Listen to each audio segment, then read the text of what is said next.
Hello, everybody, and welcome to another episode of the Sunday Show. I'm Tracy, and of course, I got my special guest here. Usually, well, I'll get to that here in just a second. I'm hoping everybody is doing well. You know how we start this show off, and I tell you that today there are 74 days left until the NFL season starts. Y'all know what this podcast is. It's the filler show that starts in February and it is in September because I don't do podcasts on Sunday. That's reserved for Sunday night football. Hate me in the comments. I don't care. But it's 74 days till football. We need to get through just the month of June, then July, then we hit August, the Hall of Fame game, and then ease right on until September the 9th. I'm so excited. It's coming, it's coming, it's coming, it's coming. But we've got a really jam-packed show this evening. Michael has agreed to join me. I'll let him speak in just a little bit after this. Um, Something's going on with my, well, let's see. So hit that subscribe button. I'm at 426. I am still 74 subscribers away from 500. Help me, help me, help me to get to that 500. Um, that lets me accept super chats, but I can't now because I'm at 426. So help me to get to 500. Subscribing is literally free. Also, remember to hit that notification button. Support me on Patreon. Patreon support is going to allow me to buy a desk and a microphone because I'm tired of podcasting on my bed. I think it looks tacky, and I want to get a professional looking desk so I can look, presentable.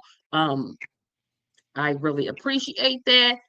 You can also support me on GoFundMe. That's a personal project of mine. I got to take care of some expenses that are a little bit out of my range. So I would appreciate that.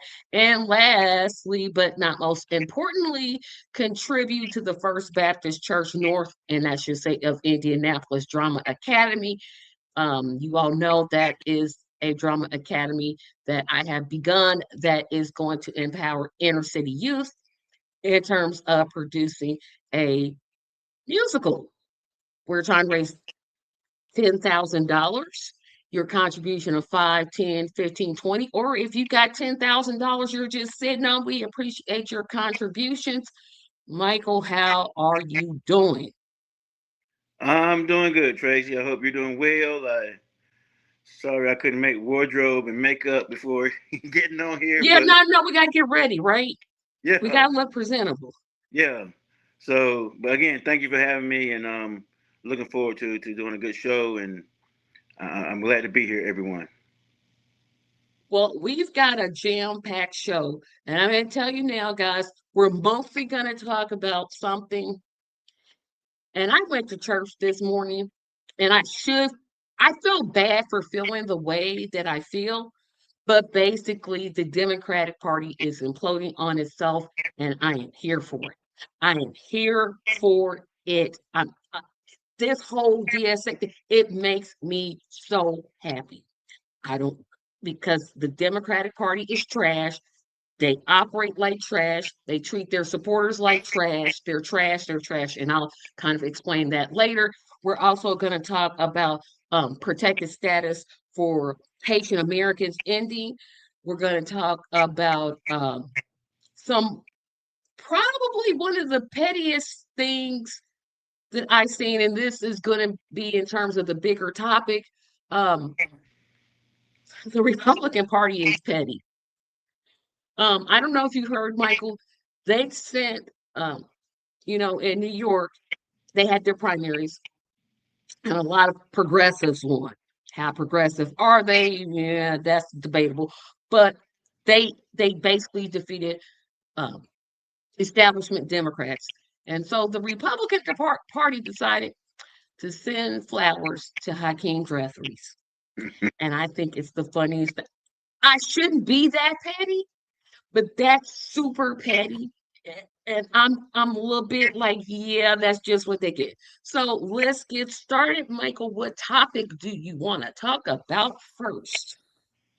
Well, it's so mad you open up, and I'm not crying any tears for the minority speaker of the House, um, and the things that you talked about. I mean, we've seen what's going on, and as you and I talked before, the Democratic Party um, that I grew up with, and that my grandmother was involved with, and all that is not the same Democratic Party.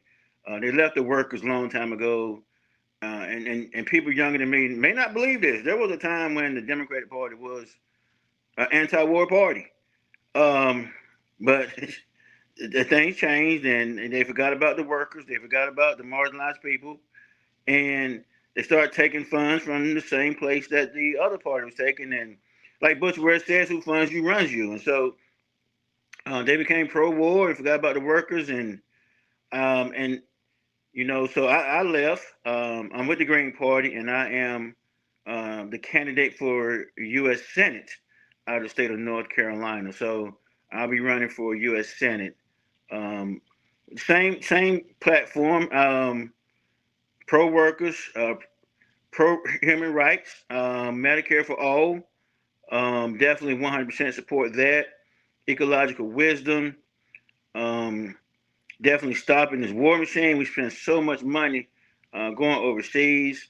Um, Electoral politics change. Term limits, please. Term limits, and just um, changing the amount of money that comes into politics. I mean, a lot of people don't understand. I talk to so many people, Tracy, who don't really understand how much money we give to Israel, how much money they send back through um, like APAC and other organizations into the pockets of people who are supposed to represent us.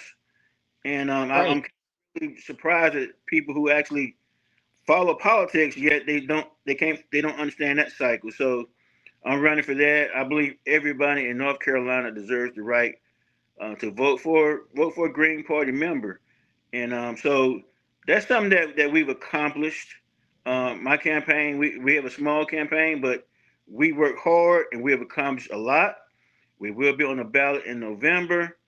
The first black male candidate running for U.S. Senate out of North Carolina in a general election since Harvey Gantt in 1996, and also the first black male candidate to run for U.S. Senate out of North Carolina for any third party. So this is a historical run, and we're looking forward to giving the people something different, the best candidate that money can't buy, and changing the money system. A lot of people don't realize our government makes debt money. You talk about the Federal Reserve and they talk about the national debt, that's because when the money is printed, it's already in debt. And we have the power and can change that.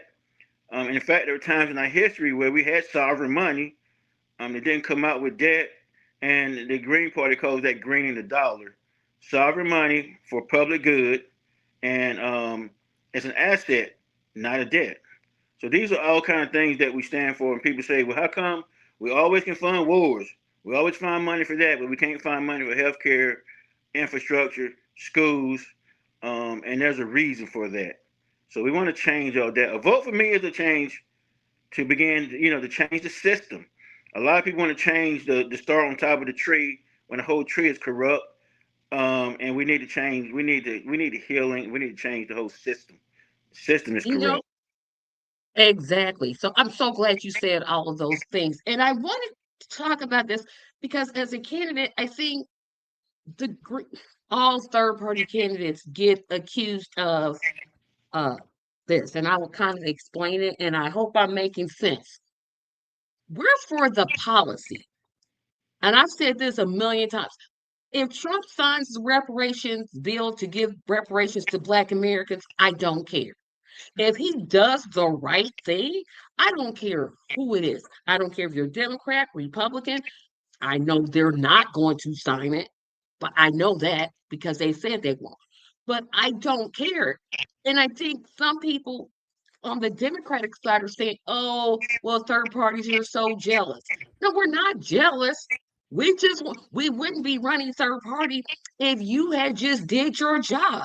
If you hadn't sold out to business, if you hadn't taken money from APAC and Big Pharma and Big Tech, we would we would be Democrats. We literally would be Democrats, but y'all want to act funny and act new and do all these other things, and then you get shocked when people vote. But I want to talk about one thing, and I again because now you're moving to our first topic. So a lot of people don't know this. If you don't know this, there was a primary in New York City or New York State. They literally had their primary um, elections, and so Zohran Mandami, New York City's mayor, endorsed 8 candidates.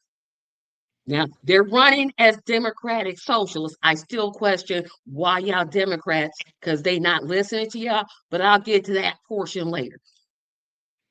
All 8 of them won. And you would think, okay, um,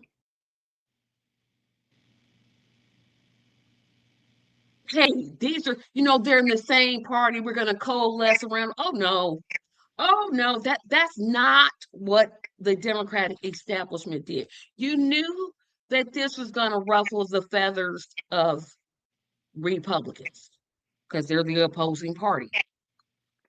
What you wouldn't expect and what you actually got, and this is why I'm saying the Democratic Party is doomed, is they're saying go to the center. The Democratic voter is saying no, go to the left.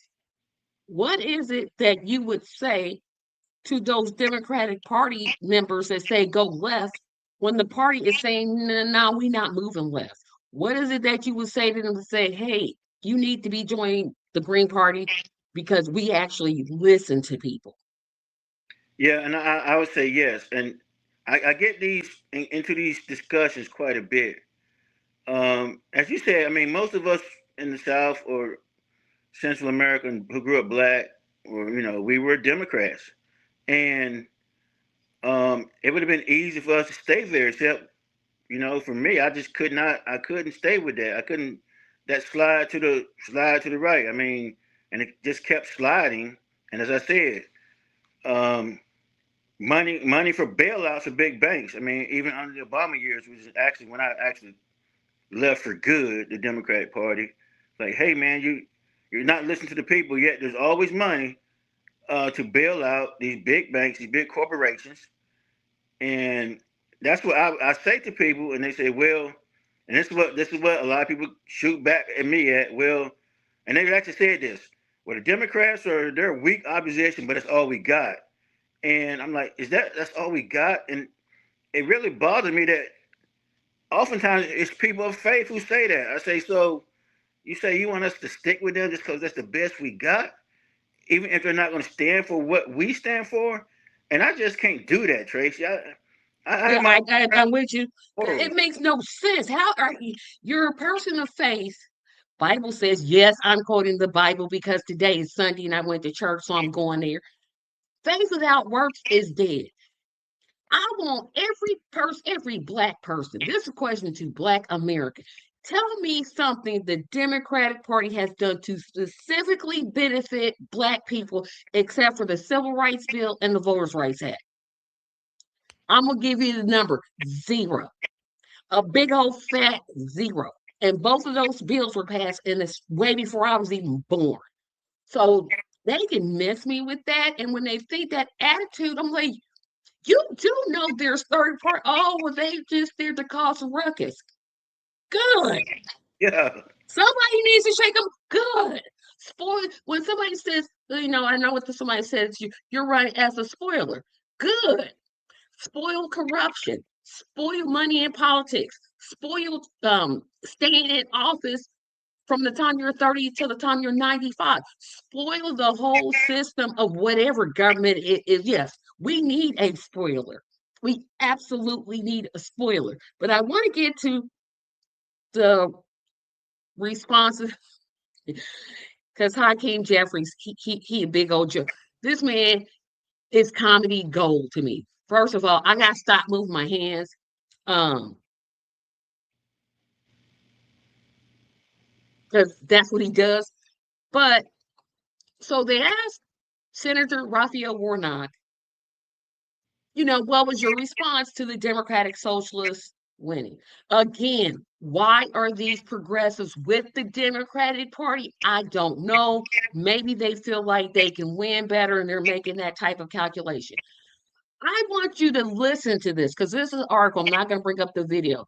So they specifically said, there's calls from these progressive candidates were really saying, we're not going to vote for Hakeem Jeffries as Speaker of the House because basically we call him APAC Jeffries. Some people call him APAC Shakur, but I don't. But I do call him APAC Jeffries. And so Jake Tapper um, played a clip to Senator Raphael Warnock, and they were saying this bar was in New York, and they were chanting, Hakeem, you're next, Hakeem, you're next.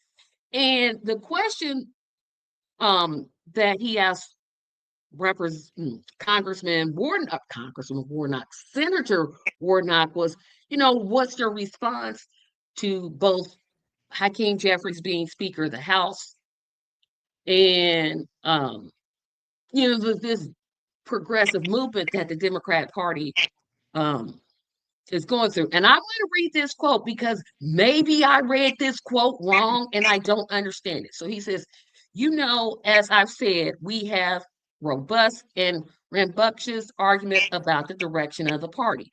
But the focus is on the concerns of ordinary people. Well, that's a lot. Warnock replied, look, I don't believe in abolishing police. You can't have security without police. You don't have a country without borders, but the debate will go on. Now, Michael, that's not answering the question. He literally didn't answer the question. The question was, what is your response to Hakeem Jeffries possibly not being Speaker of the House? Where did police come from? Wait a minute. Did I miss something? I feel like I missed something because I'm like, that's not what they ask you. Yeah. I think what's missing is, and I've been asking people this for years. I said, actually listen to these politicians and see if they ever answered the question that you asked them. He literally didn't answer the question. I'm like, he didn't ask him nothing about defund the police. I'm like, where did he get that? The question wasn't even about the police. I'm like, do these people think we're stupid? I'm like, oh my gosh. Oh. And Tracy, I've seen some of the manuals about, they train they train politicians on how to speak. And so they're trained to take a question and to turn them into their talking points. This is why they never ever answer the question straight up. They would take it and say, that's a good question. And that's why I support blah, blah, blah, blah, blah. And it has nothing to do with the question that was asked. He didn't even throw support Jeffrey's way. He didn't say nothing about his leadership, with police. I'm like, huh? What? I'm like, okay, wait a minute. I had to read that quote 4 times, and I'm still like, but that's not, but that's not, how do you, when you get elected to senator, because I'm saying when, I don't believe it is, don't you do this mess? Don't do this mess, because this is a mess. I'm like, answer the question. The question was about Hakeem Jeffries becoming Speaker of the House. You done turned it into defund police. That wasn't even in the question. Like, oh, don't you do that mess. I'm telling you now, I will come to North Carolina. I'll find you. I'll find you.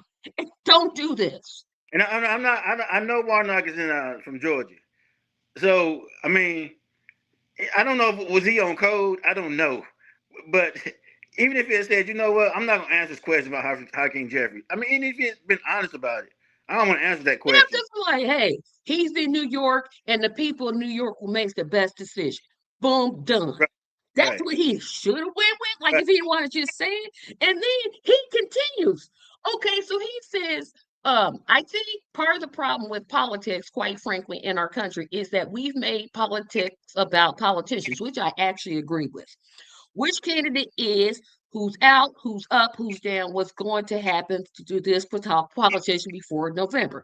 I'm worried about what's going to happen to ordinary people who can't afford their lives right now. Now, here's what I'm gonna say. Do what you're doing about it. You're in the United States Senate. Um, I don't know, write a piece of legislation. Hey, you right there. I mean, you're not a senator, but I'm sure when you get to be a senator, you're gonna write something. You're not gonna be like, oh, but don't know.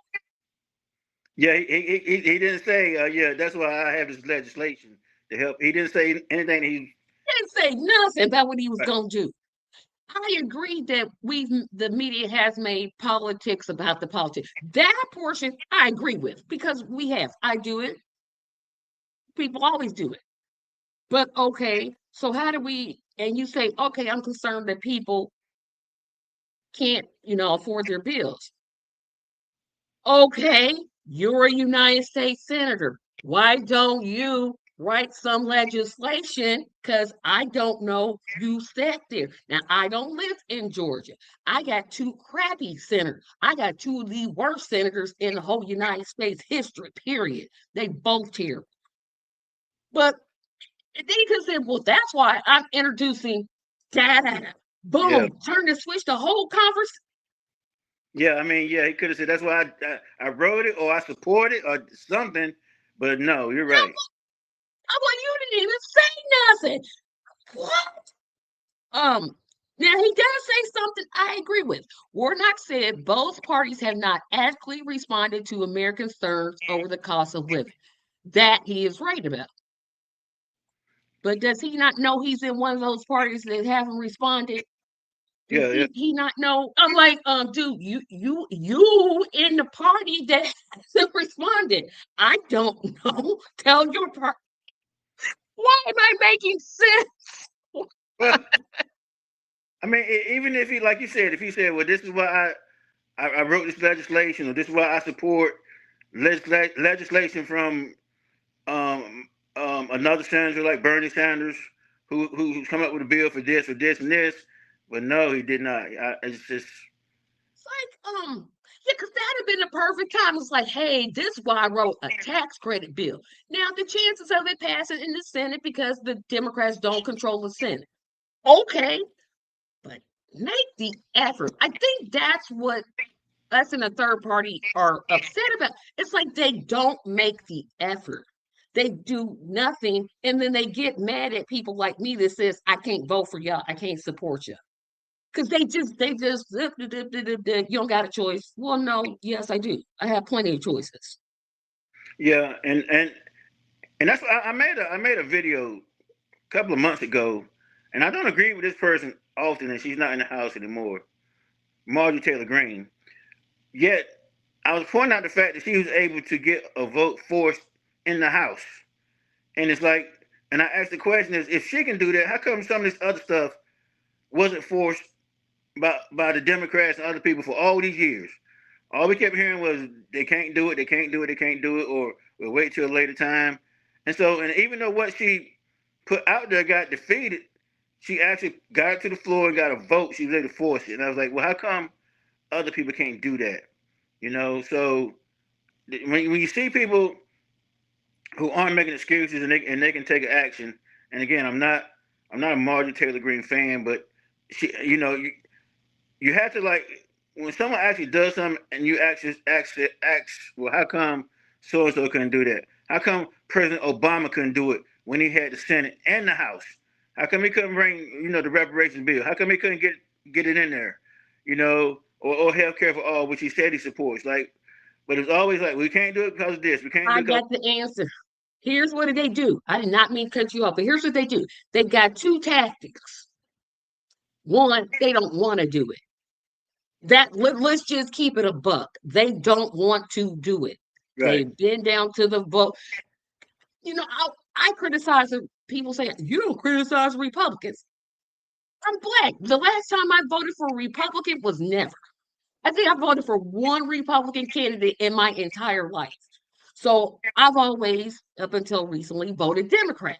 So that's the store I shop in. So I'm gonna be a lot harder on you. But we have to realize they don't want to do it. And then they got this thing, it's called the rotating villain. Obama did it, he made Lieberman. He used when they said, hey, how come you didn't codify Roe v. Wade? He used Lieberman. When Joe Biden couldn't pass something that even I thought the Democrats would do, um, raising the minimum wage to $15 an hour. Oh, it was Joe Manchin or Kirsten Sinema. They always have villains that they can point to and say that's their stumbling block.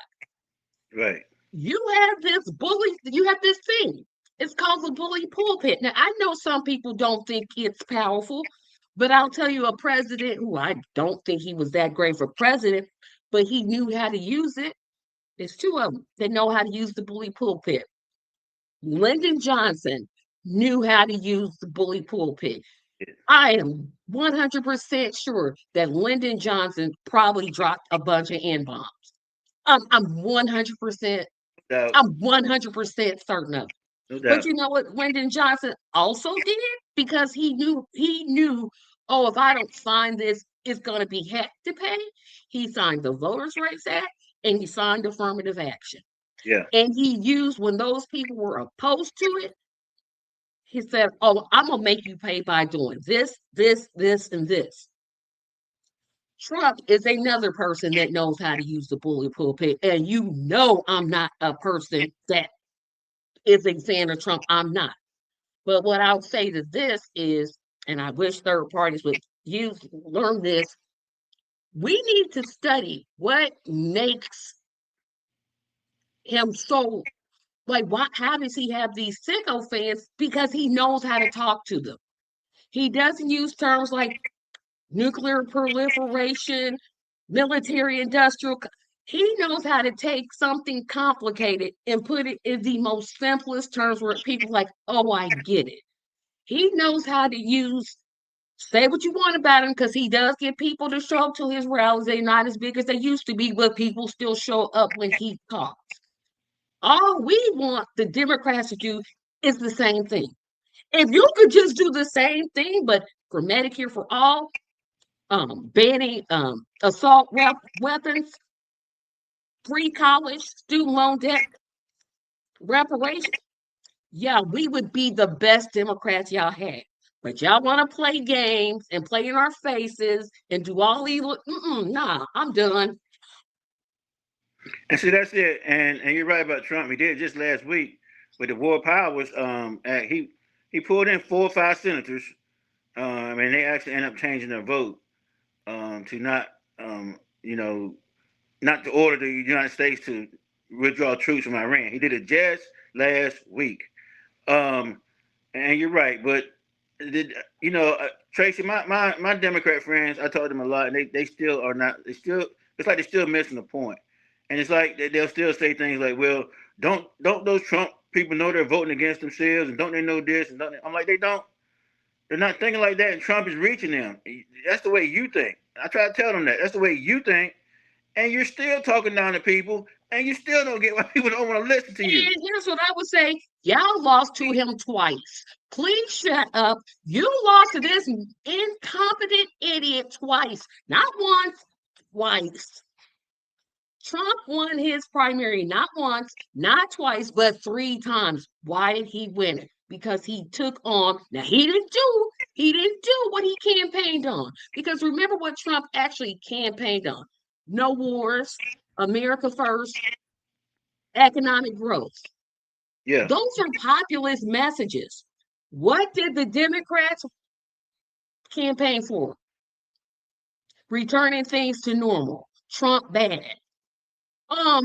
Okay, Trump is bad, but see, I don't got no money in my pocket. How you gonna put policies in effect that's gonna put more money? See, if you talk about that populist message. Now, of course, I said it before, he didn't do any of those things. He caused more wars. The economy is trash. But to win an election, he knew exactly what to do. Like, yeah, do that. But no, don't do that. Just keep moving to the right because you're chasing this Republican voter that does not exist. And it's just It's just, oh my gosh. It's just like people tell, oh, well, you gotta vote for the Democrats because that's all we got. No, no, I don't. No, I don't. And and, Um, and Tracy, that's why I thought it was really important in North Carolina that everybody have at least one Green Party candidate they can vote for. And so it wasn't my original plan to run for Senate. I was running for congressional district. But I did say to my wife, this is like last 2025, we were riding up to Tennessee, and I said, yeah, it would be good if, at least if everybody in North Carolina had that choice. Now, I do know that in states like New York, the Green Party does not have ballot access. The Democrats actually defeated them and had them so where they're not on the ballot in New York. So I think that's why a lot of people are running DSA and all, and that like that. But yep, that's probably it. and so Because like most likely they would be Green Party. yeah, and so I mean like even here, people say to me, "Well, why don't you run as a Democrat in the primary?" And I'm like, "How good does that work for Cory Bush and Jamal in New York?" It's like if you run, or even in Raleigh, we had a pro-Palestine candidate um, who was for the workers, and what did Raleigh do? Because she didn't toe the line, but she didn't get reelected. So it's like if for those in North Carolina who say, "Well, why don't you run against them in the primary?" But like if I ran against Roy Cooper in the primary, they would put $50 million to defeat me, you know. And so we see the same thing with the House races. Um, we saw it in Durham. We saw it in Durham where you had a more progressive candidate run in the primary. And what happened? At the last minute, corporations threw $1.6 million into Valerie Fuchs' campaign and start talking trash about her opponent. And so the establishment Democrat, even though she is left of a lot of the other Democrats, she's still an establishment Democrat. But she won, and then it was close enough for a recount, but the candidate running against her, alum, said she wouldn't push for a recount. So it's almost as if someone said to her, "Hey, girl, you lost. Get in line now." And And that's the thing. And that's when people say, well, third party candidates can't win. And I'm like, well, you do know that the system is set up for third party candidates not to win. I use Indiana as an example. Now, again, I supported Dr. Cornel West. I wrote his name down the ballot. However, Indiana requires 37,963 signatures to get on the ballot for president. Jill Stein's campaign got 50,000. Guess what they did to those? They threw them out.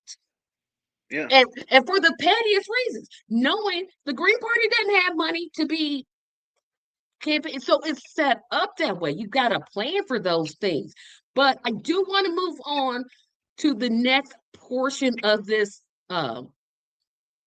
um argument discussion because I want to play a video. Um the future of the party. This is when you know you got a bunch of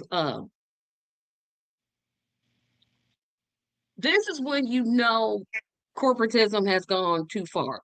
But I'm gonna get to these comments first before I share this video because I see some in the house. Nelson is in the house. Forget the corrupt Democrats and Republican parties. We need socialized democracy in order to get real change. Then, oh, he wants to know your agenda on the FICA cap and keeping Social Security solvent. um, honestly, um, is that the one where they want to make it so that there's an extra year for people to wait for social? Mm-mm. That's when if you make so much money, you don't have to pay Social Security tax. I don't think. Don't quote me on it, but he'll get back to you, Nelson. Yeah, yeah, I will.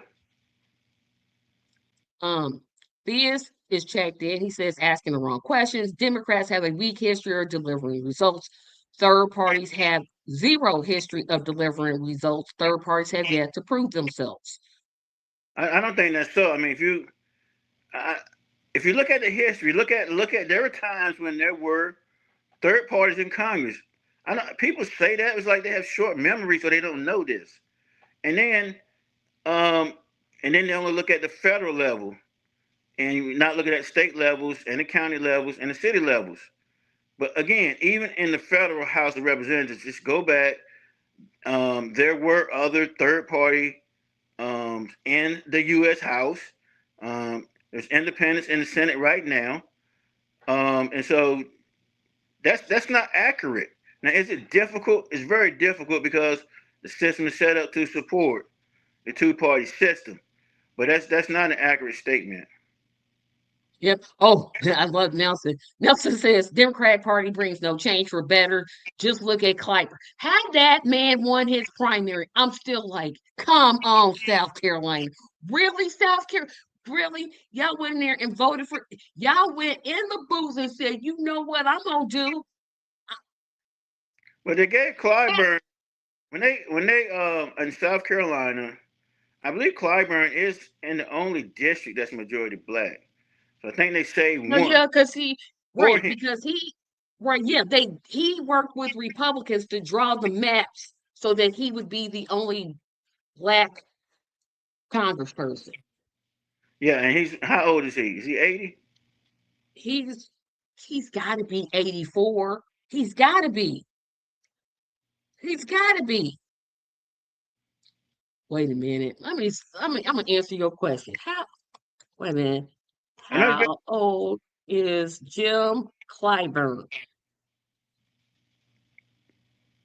I am wrong. Jim Clyburn is 85. okay. You run the Yeah, ball? he was one of the, and he's been in Congress. Wait a minute. How long has he been in Congress? How long has Jim Clyburn been in office? He, dang, this 33 years. He first took over Congress the year I graduated high school, January 3rd, 1993. And I can't name not a dang thing he's did. I'm like, well, Yeah. he said, that dude, if the last time that you was in, well, that's not even worse. There was one in the Senate. I can never think of his name. He's from Grassley. That's his name. Grassley's been in since I was seven. Seven. He's been a United States senator since I was seven. Dude, it's time. You got to sit down. I don't even know what, why would y'all sit there and say, you know what? Seven. Seven. He has been in the United States Senate since I was seven. What grade was I in? So kindergarten I was five. First grade I was in the second grade.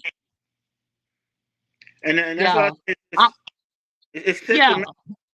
It's systematic, and the system is set up for the two-party system, and for these people to get reelected year after year after year because they get the funding. And when they say that, oh, this candidate's a great fundraiser, well, that means they take the money from the right people. And then guess Yep. who they vote for when they get on the floor? You, the average citizen, or the company that put $500,000 in their books. Understood. Okay, so these states that third parties are more attractive than ever, but still have not laid out a governing strategy. Again, I disagree. The strategies are there.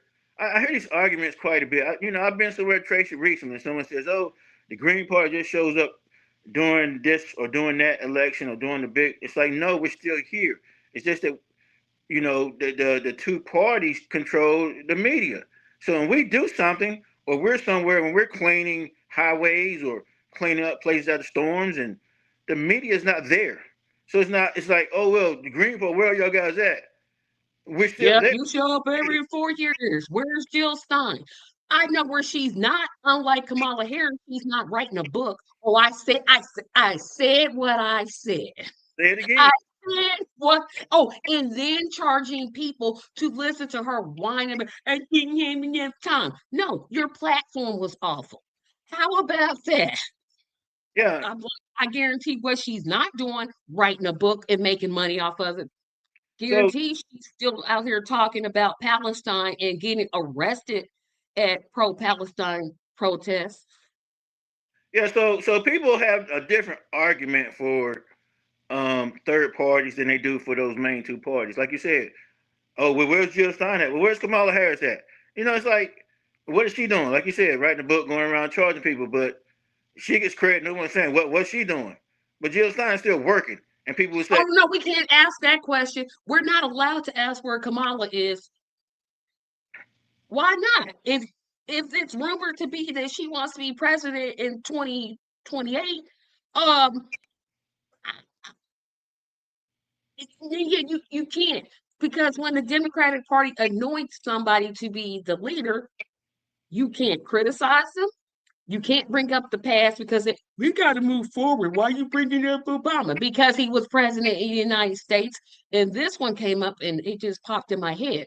So Obama was at some type of forum, and the guy in the audience screamed, hey, condemn the genocide.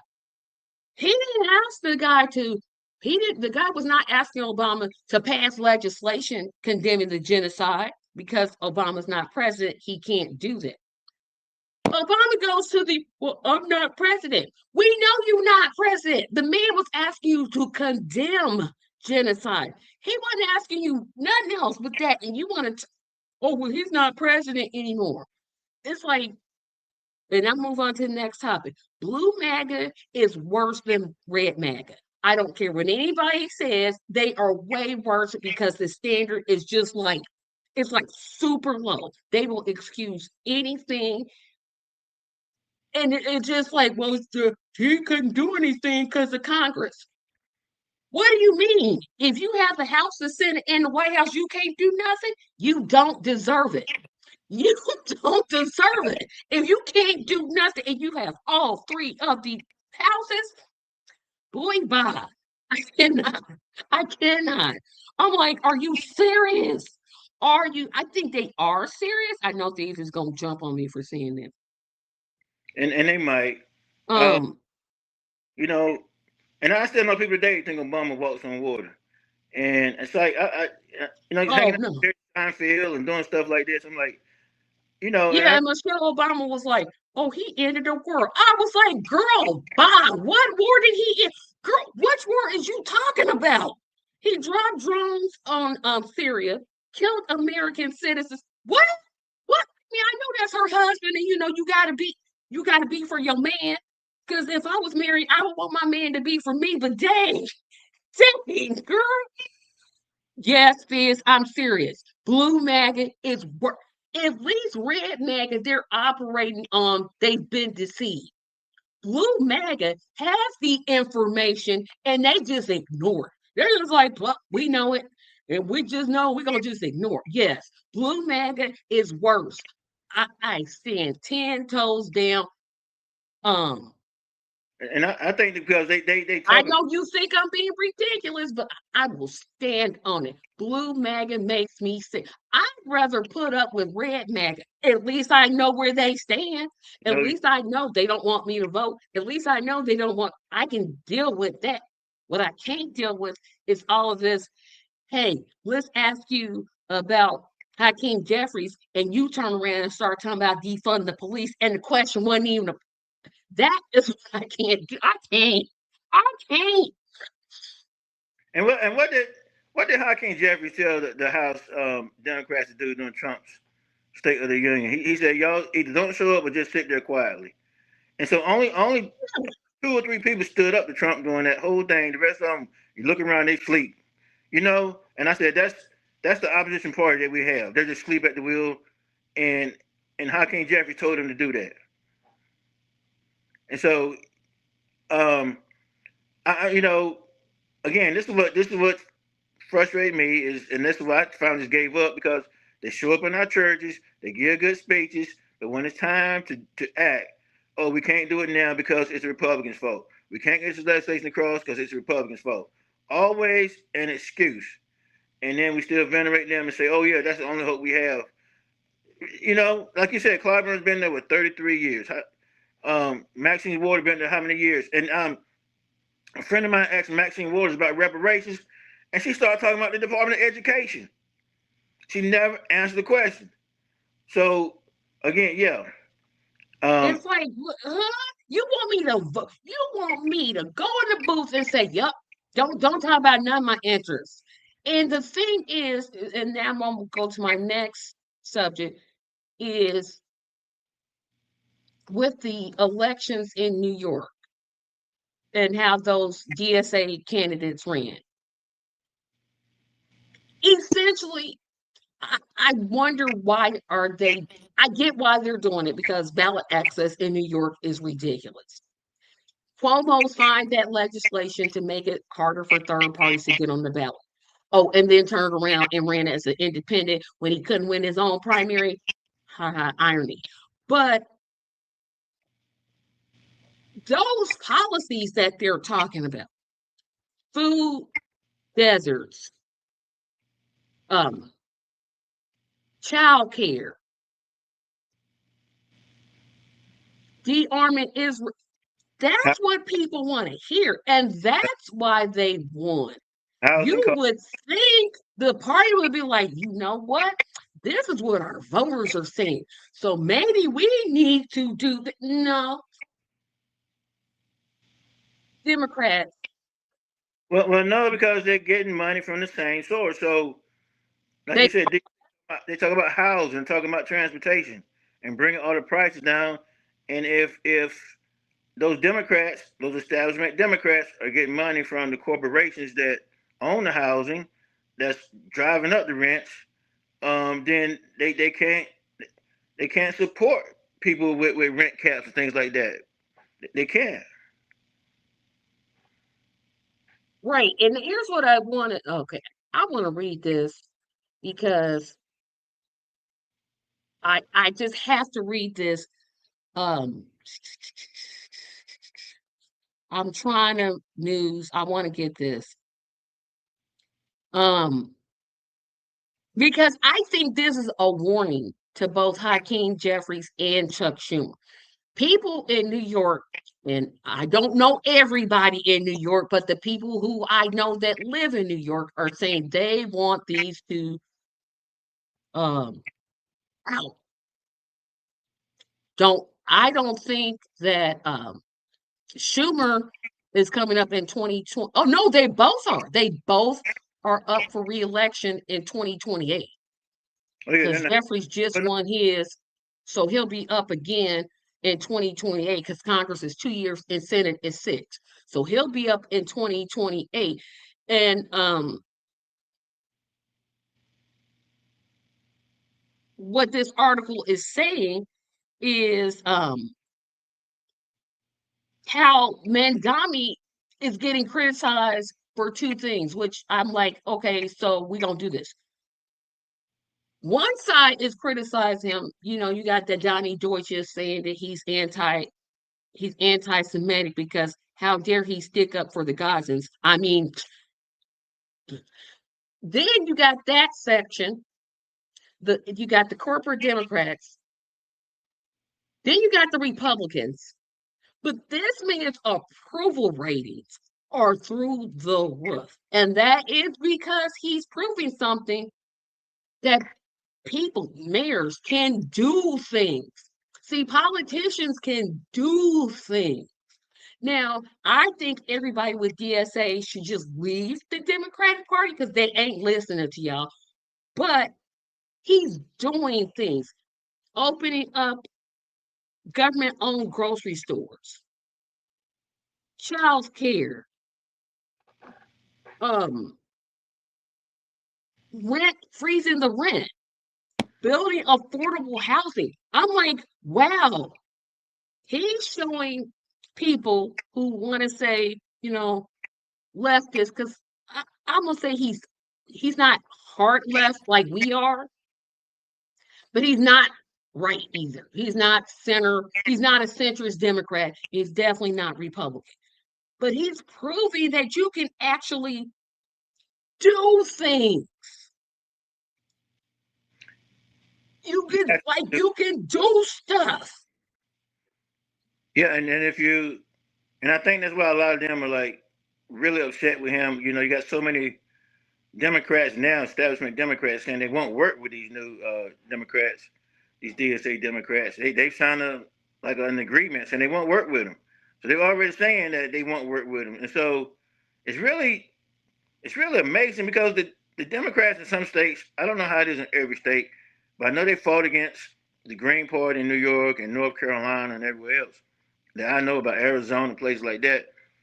And so they don't want us to have our own party. And then when we're in their party, they want us to not stand up for our beliefs and for our morals. It's like, so which one do you guys want?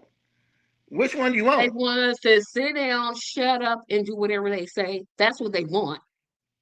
And, for us, I mean, we had, you had a point where you left, and I had, mine was just, oh, they're going to do Bernie like this twice. I was done. I was like, oh, I'm never going to do this again. But I think we got to that point, and it's slower for some people than it is for others. And I think more and more people are getting to that point where they're like, ooh, this party isn't for me. I low key want the Democrats to be the let's make a ruckus when Trump does something stupid like what he's doing with the temporary protections for Haitians, kicking them out of the country. I want Democrats to speak up and say that's terrible and we're going to do everything we can. But that's not what they're doing. They're saying, oh, go vote. And while I think voting is important, what else is there? There's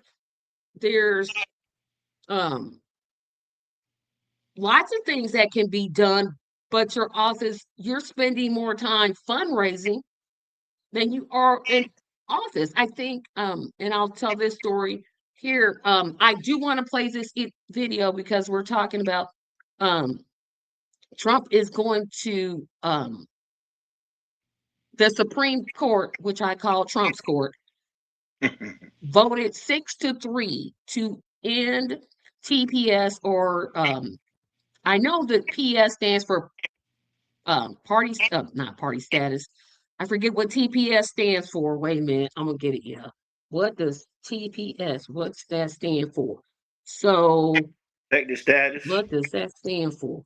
Okay, so it's temporary protective status.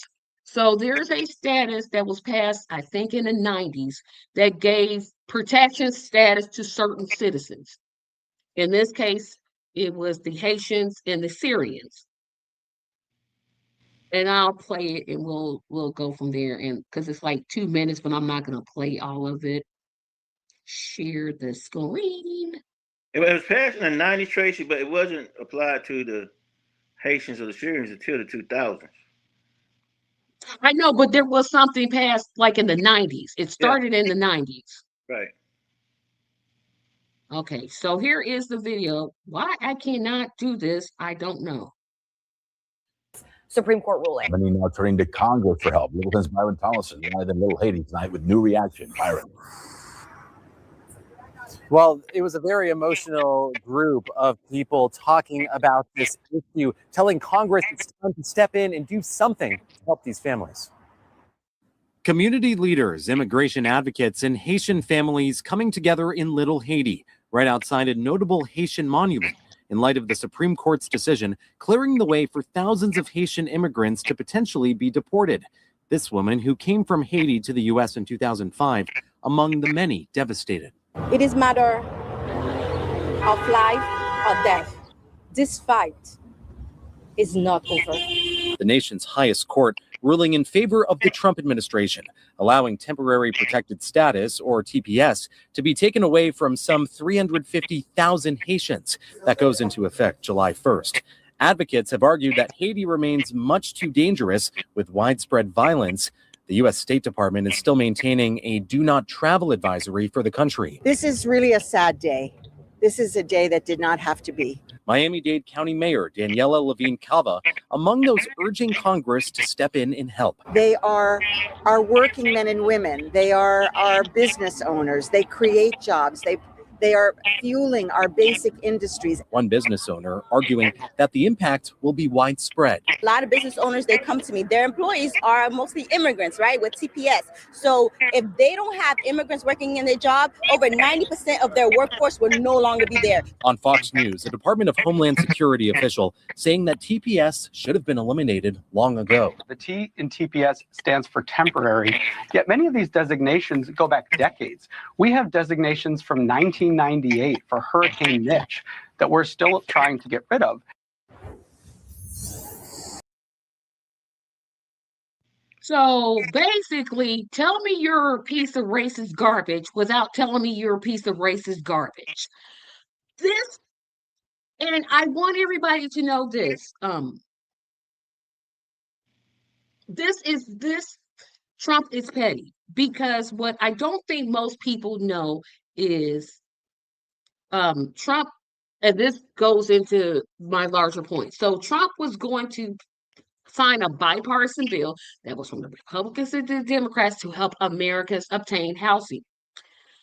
He decides, you know what? No, I'm not going to sign it because I want the SAVE Act, which restricts voting by mail, which he himself votes by mail, but hey, whatever. Then he turns around and does this. And what I want to get to on this is she said something, the mayor said something that I think is important.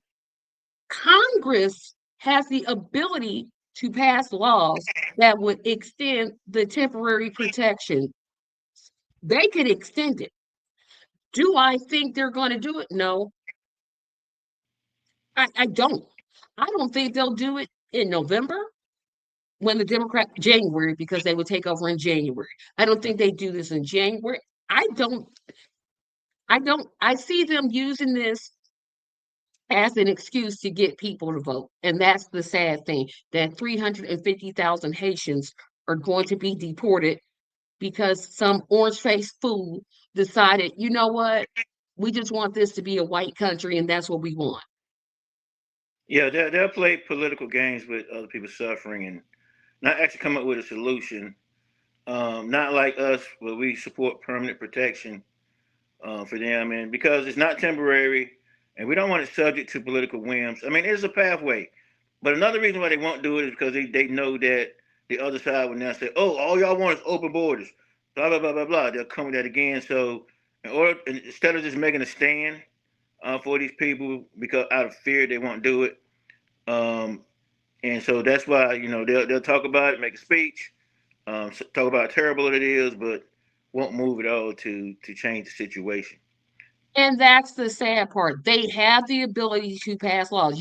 This Congress isn't going to do it because Speaker of the House, Mike Johnson, keeps delaying, won't call Congress to session, so they're not going to do it. Again, you literally laid out the reason it won't happen, but everybody's forgetting. We messed up Haiti. We overthrew their government, put in the lead, and I say we, not you and not myself and you, but our government overthrew their leadership, ravaged their country. It's unsafe, and you're going to send 350,000 people to there. Yeah, because they had the audacity to overthrow their colonial rulers. Yeah, how dare they? I mean, really? I mean, next thing you know, they'll want to be able to read, and then it'll go down from there. So we've been punishing them ever since. And the myriad of ways we punish them, from sending troops to taking money from their country, putting it in our banks. And it's well documented if people want to look. I know a lot of people don't see it because they don't want to see it, but you had a country that overthrew their colonial oppressors, who were Europeans, and the United States has been punishing them ever since. And that's the thing is, people complain about immigration, and and you know, you've heard this and I've heard this as Black Americans. Oh, well, they're taking away jobs from Black people. Um, no, what they're doing is they're paying immigrants lesser wages. Mhm. You can't steal a job unless somebody offers it to you. What are we talking about? We don't need manufactured division. We need solidarity. Sure. I literally have I know people are going to say, you want open borders? Yes, because my contention is, how can you how can you say whose land it is when you stole the land originally? You literally stole the land. It's not yours. You stole from Mexico. You stole from Louisiana. You stole from France. You stole New York from the Amish. No, not the Amish. There's no part of this land that's yours. And notice this: Trump signed an executive order that allowed white South Africans to come in. Yeah. Yeah. He's not deporting Europeans. He's not deporting Indians, just Haitians. Yeah. Yeah. I mean, and the racism behind it is obvious, and but you know, I knew it from the time he was like, you know, saying "Make America Great Again," and you know, I said it way back then. What made America great back then? You know, and I knew what time he was talking about. He was talking about back to when, you know, the Trail of Tears time, and they were taking land, and that's what he was referring to when he said "Make America Great Again." Okay, put them back in their place, put them back where they belong. We belong on top, and everything will be fine as long as we're on top, and you guys are subservient to us. It goes back. I mean, it goes back to history. North Carolina, you know, Wilmington, 1898, and when they took over in our government, Acock said, "Hey, I have no problem with black people, the colored people. I'm their friend. I'll take care of them as long as they stay in their place. They should not be in charge." You know, this it's that same mindset, and with these laws, these immigration laws, it shows up again, and a lot of people say, "Well, that's not the reason." Well, what other reason is it? I mean, you know, like they say, if peeing on my leg and tell me that it's raining, you know, I can see it's so obvious unless you just don't want to see it. And I tend to think, Tracy, that people do see it. They try to snow us like we're stupid. They see it because it's embedded in the system, and the system is doing what it's designed to do. Well, and that's it. And people say, "Oh, well, how can you change it? How can you, I think about your campaign and what you're trying to do. You're really trying to institutionally change the way people think. Yeah, that's And that's a hard thing to do when the media, and this is where people can say whatever they want for me, but I'm going to stand on what I'm saying. Legacy media plays a big part in that, because if they have people thinking, well, these are the only two choices you have, when they should be opening up debates to anybody. It shouldn't be hard for a candidate, no matter if I don't care if they run with the KKK Party of America. hmm They absolutely have a right to be on the ballot, and I have an absolute right not to vote for them. Just let the people decide. But we can't do that, because if we give you two choices, and this is Democrats and this is Republicans, it's the same hand. It's the exact same hand. It's just a different side of it. This side, I can slap you, and this side, I can slap you. It just depends on whether it's the dark side of my hand or the light side, but it's still the same hand. And I think what's happening now is a lot of Americans are now slowly but surely catching on to, wait a minute, these two parties are the same. Now, getting them to vote third party is the next step. But at least now I'm seeing people are like, the wheels are starting to turn. And I think that's a great opportunity for third parties to step in and say, hey, look at us. You have a better option. You can have nice things. Yeah, and I think eventually we do win, Tracy. It's just that we're at the state in our history where it's like, no, you guys can't do it. Or I've even heard people say, yeah, I agree with y'all, but it's unrealistic for that y'all can win. And I think that especially I talk to a lot of younger people. They're not down for this two party system. They see it. And the thing with them is to get them to see that they can actually vote and bring on the change.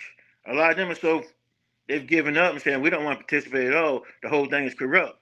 I had someone tell me I don't want to vote for either candidate because they're on the both sides because they're both corrupt, and I feel guilty. Like I put a corrupt person in office, and I say yes. That's why you don't. When you go to vote, you don't have to vote for every race.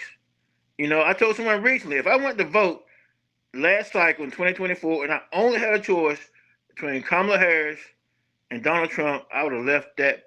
I left that. Blank, I ain't vote for none of these two fools. They're not even different. I'm like, yeah, they're not different. When I point out that Joe Biden wanted to bomb Iran, oh, but he didn't do it. But he wanted to. That's what it's like. That's what makes Blue Maggot. Yeah, y'all irritate me. Y'all irritate me. Not irritate, irritate. People forget. Because the truth is like right there. You're just like, it's our team. So we're gonna just the fact that y'all let John Fetterman into y'all club, I'm done with you. Period. That guy has no business in a party. This is why I'm like every member of DSA needs to be like, you know what? We're gonna create a new party. We're gonna take all our DSA and we done with y'all. Yeah. We are done with y'all. Yeah, I agree. And I know in some states, like I said, New York, they make it so difficult for a third party. And it's like, well, why are you making that difficult if you don't want them in your party? I was like, why are you doing this? Because they Well, want to. here's the thing. They spend $20 million to keep people off the ballot. If your candidacy is so well and you're so well, um, you're gonna win. Okay, run against everybody. If I'm running for office and I got the lead, or I feel confident in my campaign, I don't care who runs again. I'll debate anybody, any place, anytime. You name the place and I'll be there. And that's why they don't want you there. They they would do everything to keep you from being Yeah. there. Oh, you scared of me? That's the way I think that in those hard states to run is we need to, as third party candidates, run on. Oh, they're scared because think about it. If third parties start winning in Congress, the whole system starts to change. Yeah. Everything changes. You start getting bills that I don't know benefit people. You get now the chances of it passing. You still have big money. They're gonna do what they do. But now, what I hope is, what I hope is that a third party candidate gets in there and becomes the Joe Manchin of Congress. All you need is one. You don't need a whole, but you need about maybe 1 to 5 members of Congress, and they can hold up anything. Like, no, until you give us reparations, no, we're not voting for you. And see, in the Senate, Not it's a even easy. study. I mean, in the Senate, it's even easier. Look how long what's the guy in Alabama held up the vote? What we call? I'm like, he held up that vote for so long. I'm like, and that was one person. One person.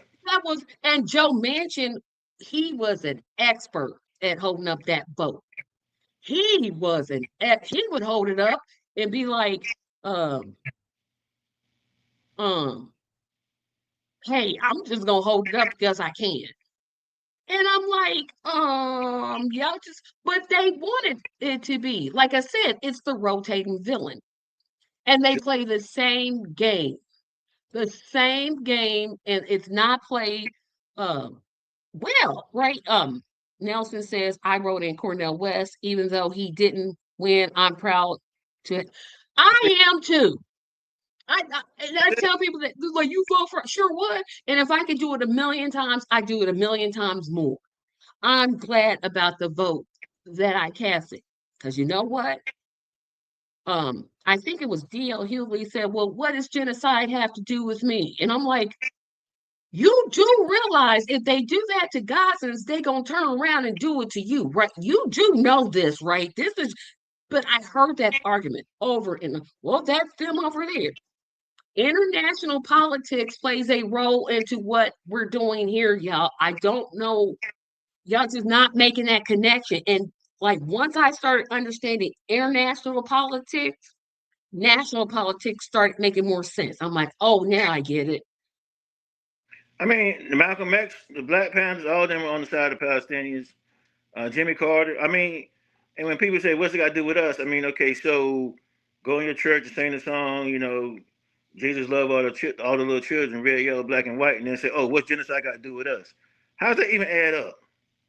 That doesn't make sense. It doesn't. It Doesn't. doesn't. I'm like, oh, so I guess he doesn't love the Palestinian children. Okay, makes perfect sense to me. Yep, that's what I believe. That's why I go to. Yeah, he don't love them. He only loves Jewish people and America. That's it. Everybody else out the window with you. You already make people when they say these things to me about voting in third party because I've made it very clear. I voted in the Democratic primary only because I knew two of the people that were running for office personally, and I felt good about voting for those two. I voted for a congressman. I'm like, you got one more time. And this your very, very, very, very, very, very, very last chance with me. But come that general, oh, I ain't voting for none of y'all. None of y'all. Because in Indiana, you have to declare whether you're a Democrat or Republican. Because third parties they can't be on the ballot for some dumb reason. Even though the libertarians have ballot access, they aren't allowed to pick. It's like some weird, stupid law. But I'm like, yeah, I'm just voting third party. I don't care. I mean, I care, which is why I'm voting, but I don't care what you say because you can't prove to me that you want to do anything. You don't listen to your own base. Your base is literally telling you, hey, don't take APAC money. And you said, nah, we're going to keep on taking it. No. You are the party that wants to keep running on Trump bad. He's not going to be president. He's not eligible to, I don't care what this man said. He's not. He cannot be president in 2029. It's not going to happen. Who Yeah. you going to put up now? Who's left? Like you're going to create. It's like they're going to create somebody else, whether it's Mark Rubio, Chris Christie, Don Jr., whoever it is. It's like they're just going to create another one. And this party they created the avenue for Trump to be this successful. Sure, because yeah, I'm like, if you look at Project 2025, which of course he says he knows nothing about, he's done almost everything in there. Yeah, well, I don't believe he didn't create that. And I was talking to someone just recently about like Adolf Hitler. And I know it's a different topic, but I believe that the movement started, and then they looked around and said, "Who can we put on top of this movement to lead it?" And the people actually lead it and actually do it, they're not the ones at the top. So I believe with this Project 2025, they started this, and they looked around and said, "Who can we get to put on top of this thing to lead it?" And so I'm pretty sure they talked to him and said, "This is the plan, and you stick to it, and this is what happened, and we got you." And but he definitely wasn't smart enough to create anything like that. Oh no, ain't nobody getting him credit. No, he ain't created. That man has the attention span of a piece of paper. I mean, he nah. I mean, he literally falls asleep at meetings. I mean, like he's just like he be taking them good naps. He take them. You know how when you was a kid you didn't want to nap, and then you got older, you realize, oh, naps are good. That's the type of nap he was taking. He was taking the type of nap I want to take, just out, just out. But I You think that's the know thing. that? It's like we keep saying the same thing, and people say, well, what's the plan? We have plans. We just need you to make up in your mind that you're not going to take what these two parties are doing. You have to change your mind. And until you do, you're going to keep getting the same thing over and over and over and over and over. You have to make up in your mind in North Carolina that you're tired of the senators that you have. You want something different. And when you vote different, trust and believe they're going to change their whole tone because their thing is, I got to have power. Yeah. And another thing, Tracy, I think a lot of people in North Carolina don't know this. Speaking of registration, because a lot of people want to vote in the primaries. If you are registered unaffiliated, you can vote in the primaries either in North Carolina. You can vote in Democratic primary, Libertarian primary, Green Party primary, Republican primary, if you are registered unaffiliated. So I know that I talked to someone recently who wanted to vote in a Democratic primary, and they said that's the reason they stayed a Democrat, so they can vote in the primaries. And I said, even if you're unaffiliated, you can vote in a Democratic primary. So I just want to make sure that people in North Carolina know that. And I said I was going to let you talk about your campaign. Um, the election, because you were on the ballot, congratulations for that. I know that was a big hurdle and you crossed it, so congratulations to that. Um, because you changed over. You were originally running for Congress and now you're running for Senate. And we're not going to talk about, what made that change, but we all know that the person originally that was running for Senate, he's now running for Congress. So basically, you all just switched. Fine. How have you been doing in terms of getting the word out? I think this is part of it. It's covering the whole state is different than covering one district, as you would suspect. So Mhm. I mean, we have a plan, and it's going to be about implementing that plan. Yes, we are a little bit behind. I think we're behind, but then other people say no, you guys are not behind.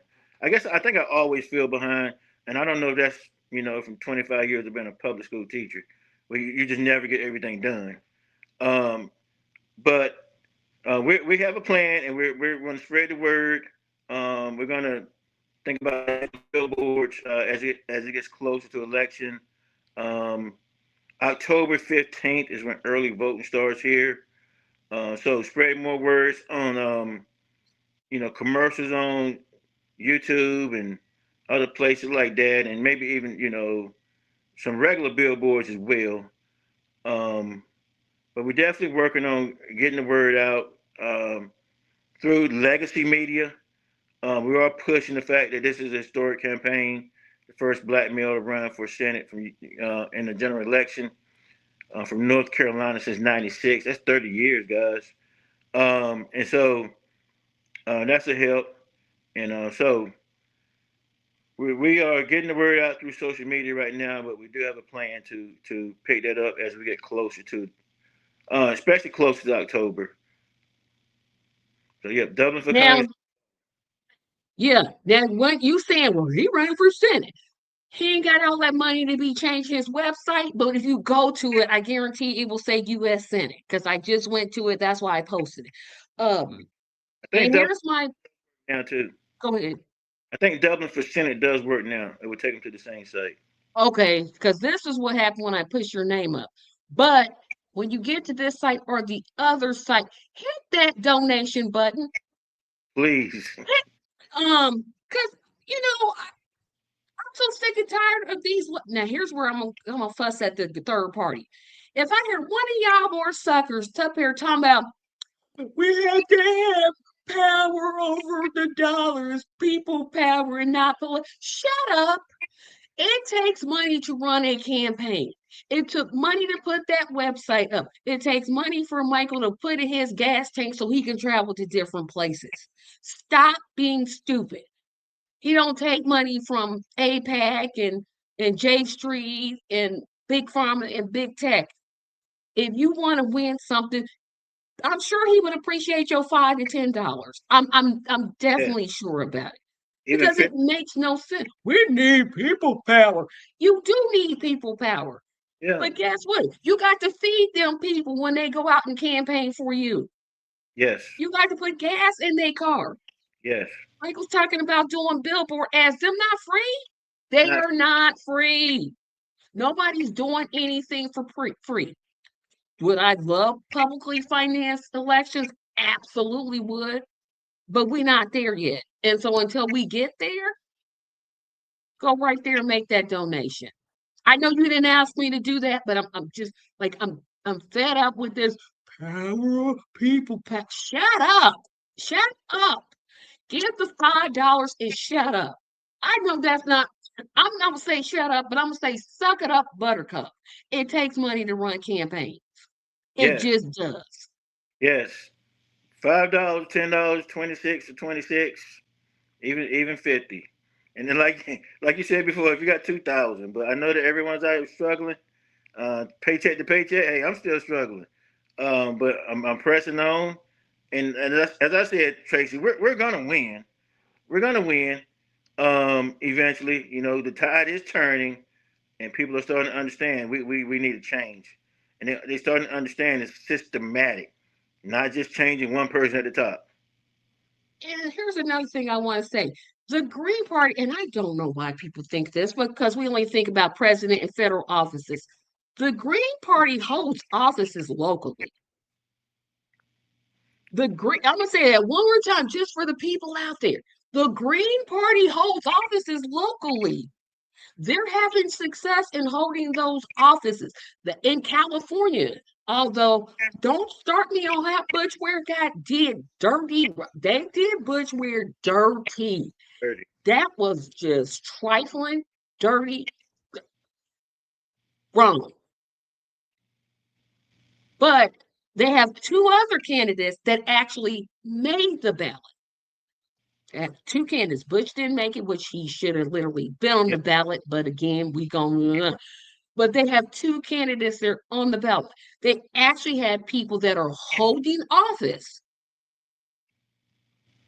And just because they're not senators or congressmen, that politics is local, right? Yes, Michael's going to continue to run for Senate, and he absolutely should. But politics is local. So stop saying Greens can't win. They are winning. They're winning. And I am not a member of the Green Party, but I'm just like, and I said that when I had my libertarian guest on. Libertarians hold office locally. Yes. So it can be done, but again, Michael can't buy no signs with faith. Faith, the Bible says, without works is dead. Yeah, I know I'm asking y'all to give his campaign some money, but it just is. You could talk about, oh, I got faith, I got it, we got to do this, it gonna take money to do it. So Amen. Consider donating $5 to $10 because it's hard. Trust me, I got a whole campaign. I got a whole GoFundMe campaign because times is hard for me. But I'm gonna still give them $10. You don't know this, but I'm giving you $10 on Friday. But and I don't even live in North Carolina. That's the other thing. You don't have to live in North Carolina to get to Michael's campaign. You can live anywhere as long as you are 18 years old, a United States citizen, and the funds that you're giving came from your own pocket and somebody didn't give them to you. Those are the three criteria you can give. Yeah. And since I'm in such a good mood, I might make it 20. I like that. But I know 10 is what I'm saying I'm gonna do. Because we need a change. We've got to do something. And I don't know what it is, but I'm willing to get in. And so get in where I fit in. But I'm gonna let Nelson have the last word on this. Nelson says, wishing Michael all the best in his Senate campaign. Don't forget to touch on the subject of keeping Social Security solvent by removing the FICA tax, the FICA cap. And he did go ahead and explain that I was correct about the FICA tax. When you make a certain amount, the government stops taxing you. And so basically, millionaires are not taxed Social Security like you and I are. Yeah, well, we definitely need to remove that. Yeah, you're right. Yes. That's what FICA is. So he's saying, hey, make that a part of your campaign. I mean, I was just talking to a lady the other day who's still working, and she and her brothers are working because they had to spend money. I think she told me 2,400 a month to get a That caretaker. don't do To nothing. get a caretaker for her dad because the government. I mean, so I agree with that. So now that I understand what he's talking about, yes, for sure. And I also think again back to what I was saying earlier about sovereign money and greening the dollar. Well, we definitely can pay for infrastructure and education and healthcare and the things that we need without it being debt money, which is what we use now. Or we could just stop giving Israel money to kill people. I mean, there is an alternative. That's a step in the right direction, but that's what I'm saying. That's why we always seem to have money, which the government says, "Oh, we're going in debt, debt, debt." They keep talking about it because this money is printed by private banks, and then they give that money to Israel, and we're holding the we had to pay the bill. We're paying the bill, and then when we say, "Where's our health care?" No, dog, we can't do that. It costs too much. Israel has free health care. You know why, America? Because they get money allocated. Where you think? Let me shut up. Michael, have the last word because I could go a whole nother hour. I could literally just sit here and just go, but I'm not going to do that. We'll just let you have the last word. I'll say this, and Tracy hit on it. Even if you don't live in North Carolina, supporting me is supporting anti-war, anti-genocide. It's supporting someone who will want to change the money system to make it more fair, sovereign money, so we can support the things that we need: healthcare, infrastructure, schooling, education, housing. There's not a shortage. All that is a fantasy that's spoken by the super wealthy to keep us fighting for scraps by saying, "Oh, there's a shortage of this and a shortage of that." It is not. They create the shortage. We can fix that. We have to change the system. It's not about changing one or two people at the top. It's about changing the system. And the vote for me is a movement in the right direction towards changing the system that'll make it more fair for marginalized people, for the workers, so that we can get the things that we need. So I thank you for your support. I know times are hard. Everyone's struggling to pay their bills. If you can send, like Tracy said, $10 or $20 to support us, and it's not that we don't need money, but the money that you do send us, we'll use it for good to help you. Not spend it on $5,000 suits. Um, and $50,000 on commercials, but we're actually going to be out there with the people and support the people. And so definitely asking for money is not my strong suit. So definitely, I thank Tracy for leading me into that, and also support her because we support each other, and we're going to win. We're going to win. We're at the forefront. It's just going to take time, but let's take that first step together towards victory for all of us. Absolutely. And there is Michael's website. He doesn't know this yet, but I'm going to be doing a forum in August about how third parties can win, and I want him to be one of the panelists because I think this deserves a deeper discussion, but he doesn't. But I want to thank everybody. This was a really good. I got what I wanted to say off my chest because I've been holding it in, and I didn't even get to how petty the Republicans was for sending flowers to Hakeem Jeffries. I didn't get to talk about that because I got so caught up in what I was talking about that I wanted to focus on it. But remember that this coming Thursday, I have yet another interview. I think who is coming on this show Thursday. Who's coming on this show Thursday? Thursday we will have, so let's see, Thursday is the 30th, I think. And Darren Hamilton will be on that. He's not Green Party, but he will be our guest Thursday at 7 p.m. Eastern Standard Time. Watch for that. Remember to like, share, comment, subscribe. Like, share, comment, subscribe. One more time. Like, share, comment, subscribe. Thank you all for watching. It's been a great, great show. And remember, 74 days until the NFL starts. 74 days. And this show will go away. So, well, it'll go away until February. But have a great evening, everybody. Thank you, Michael. Thank you, Nelson. Thank you, Theus. Thank you, everybody that's going to watch later on. Have a great, great, great evening. Bye bye. All right. Thank you so much, everybody.